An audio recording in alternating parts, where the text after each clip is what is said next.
नमस्कार मैत्रिणींनो, श्री स्वामी समर्थ. स्वागत आहे तुमचं मनीषाज व्हॉइस या चॅनलवरती. तर मैत्रिणींनो, तुळशी वृंदावन हे आपल्या घराची शोभा वाढवत असते, तसेच वातावरण स्वच्छ ठेवण्यास मदत करते. म्हणून प्रत्येक हिंदू धर्म मानणाऱ्या व्यक्तींच्या घरासमोर तुळस असतेच, कारण तुळस घराला नकारात्मक ऊर्जेपासून वाचवते. तुळशीचे आयुर्वेदिक बरेच गुणधर्म आहेत. जर आपण माता तुळशीजवळ काही गोष्टी ठेवल्या तर आपल्या घरात सुख आणि वैभव नक्की येते. सर्वात पहिली आणि महत्त्वाची वस्तू म्हणजे स्वस्तिक होय, कारण हे हिंदू धर्माचे प्रतीक मानले जाते. ज्या ठिकाणी स्वस्तिक असते त्या ठिकाणी सर्व देवी देवतांचा वास असतो. जेव्हा आपल्या घरामध्ये नकारात्मक गोष्टींची वाढ होते तेव्हा तुळस सुकते किंवा वाळते.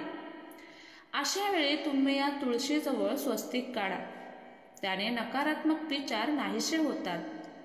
स्वस्तिक काढताना कुंकूचा वापर करा, तेव्हा ओम नमो भगवते वासुदेवाय हा मंत्र जप करा. पैसा म्हणजे सर्व काही नाही, कारण आजकाल आपण पाहतो की काही लोकांना मुले नाहीत.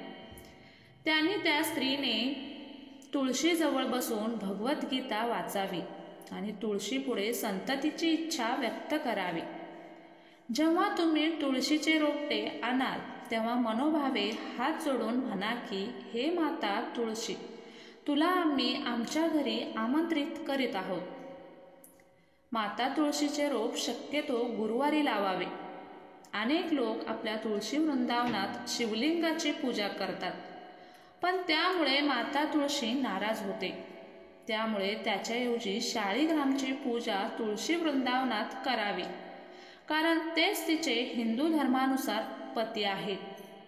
दिवाळीनंतर हा शाळीग्रामचा दगड तुळशी विवाहासाठी स्थापन करावा. त्याने आपल्या जीवनात आनंद आपोआप येतो. काही जणांना तणाव असतो, त्याने आपली झोप पूर्ण होत नाही.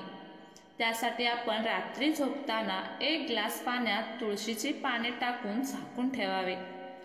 सकाळी उठल्यावर हे पाणी पिण्यास विसरू नये.